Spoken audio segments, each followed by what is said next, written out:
শীতের সময় এক এক দিন এক এক রকম পিঠা খেতে আমার তো খুবই ভালো লাগে, তাই তো এক এক দিন এক এক রকম পিঠার রেসিপি নিয়ে চলে আসি তোমাদের সাথে শেয়ার করার জন্য, যেন আমার এই মজার মজার পিঠার রেসিপি দেখে তোমরাও বাড়িতে ট্রাই করতে পারো।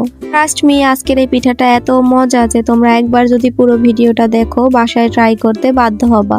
তো চলো শুরু করা যাক। আজকের এই পিঠাটা আম্মু কিভাবে বানালো। প্রথমে একটা বড় কড়াই নিয়ে অনেকখানি নারকেল কোরানো দিয়ে দিয়েছিল আর তার সাথে দিয়েছিল খেজুরের গুড়। আর এখানে কিন্তু খেজুরের গুড়টা ইউজ করতে হবে। এখন যেহেতু শীতকাল, আর শীতকালে যেহেতু খেজুরের গুড় হয়, তো সব ধরনের পিঠাপুলিতে খেজুরের গুড় মাস্ট। গুড় দিয়ে বানানো পিঠা ছাড়া তো কোনো কথাই হবে না। তো যাই হোক, আম্মু হচ্ছে এখানে নারকেলটা ভালোভাবে রান্না করে নিচ্ছিল।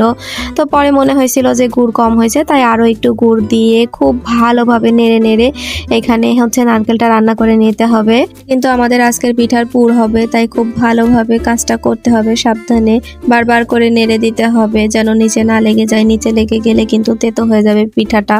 আর এই যে আমাদের পিঠার পুরটা রেডি, তোমরা তো দেখে বুঝতেই পারছো যে আমরা কিভাবে করেছি কাজটা। আর এখানে আম্মু হচ্ছে পিঠার ডোটা তৈরি করে নিবে। ডোটা রেডি করার জন্য কড়াইতে অনেকখানি পানি দিয়ে দিল হচ্ছে নুন, আর তারপরে এই পানিটা অনেকক্ষণ ধরে ভালোভাবে ফুটিয়ে দিয়ে দিল হচ্ছে চালের গুঁড়ি। আর এখানে গুঁড়া দেওয়ার পর ভালোভাবে ফুটন্ত গরম পানির সাথে মাখিয়ে নিতে হবে। অনেকক্ষণ ধরে কাজটা করতে হবে। আর এইখানে চুলার জালটা রাখতে হবে মিডিয়াম। আস্তে আস্তে সুন্দর করে মাখিয়ে নিতে হবে যেন পুরো ময়দাটা খুব ভালোভাবে সিদ্ধ হয়ে যায়। তারপরে আম্মু কড়াই থেকে ময়দা মাখানোটা বড় একটা গামলায় নামিয়ে নিল। এখন পিঠার জন্য ডোটা রেডি করতে হবে। একটু সময় নিয়ে এই কাজটা করতে হবে যেন পিঠা তৈরির ডোটাও অনেক বেশি সফট হয় আর অনেক বেশি সুন্দর হয়। ডোটা অনেক বেশি সফট হইলে খুব ভালোভাবে পিঠাটা বানানো যায়।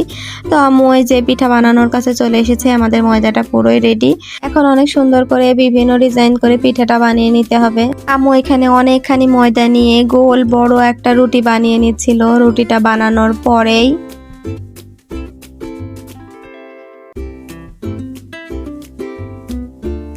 চারপাশ থেকে পুরো রুটিটা জুড়েই আমাদের আগে থেকে বানিয়ে রাখা নারিকেলের পুরটা দিয়ে দিচ্ছিল। আর ওটা খুব ভালোভাবে পুরো রুটিটাতেই দিয়ে দিচ্ছিল। দিয়ে এবার আস্তে আস্তে রুটিটা হচ্ছে মুড়িয়ে নিবে। রুটির এক পাশ থেকে শুরু করে আস্তে আস্তে রাউন্ড করে করে পিঠাটা বানিয়ে ফেললো। এবার হচ্ছে দুই পাশের মুখটা অফ করতে হবে। মুখটা সুন্দর করে অফ করে দিলে আমাদের এই পিঠাটা রেডি। এবার হচ্ছে অন্য একটা ডিজাইন করে নিবে আম্মু।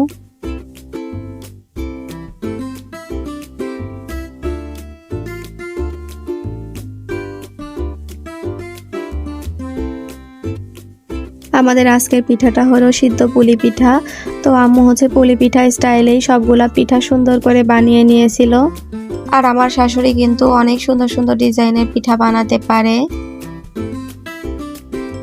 এই যে এখানে আমাদের সবগুলা পিঠা রেডি। আমরা হচ্ছে যেহেতু রাইস কুকারে পিঠাটা স্টিম করব, আগে থেকে পানিটা দিয়ে রেখেছিলাম যেন অনেক বেশি ফুটন্ত গরম পানি হয়ে যায়। এই পিঠাটা স্টিম করার জন্য ঠান্ডা পানির ওপর দিলে হবে না, একদম পুরো ফুটন্ত গরম পানির ওপরে হচ্ছে পিঠাটা দিয়ে দিতে হবে।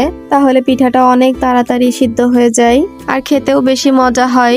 তো এইখানে হচ্ছে আমাদের পিঠাটা রেডি হয়ে গিয়েছে। আর আমরা যে লম্বা রোলের মতন পিঠাটা বানিয়েছিলাম ওইটা হচ্ছে এখন আম্মু সুতা দিয়ে ঘুরিয়ে ঘুরিয়ে কেটে নিচ্ছিল। এই পিঠাটার ডিজাইনটা কিন্তু অনেক বেশি সুন্দর হয়েছে। এটা একটা ইউনিক স্টাইলের পিঠা হয়েছে। তোমরা নিশ্চয়ই দেখে বুঝতে পারছো যে আমরা কিভাবে পিঠাটা কাটছি। তোমরা চাইলে বাসায় এই পিঠাটা ট্রাই করতে পারো।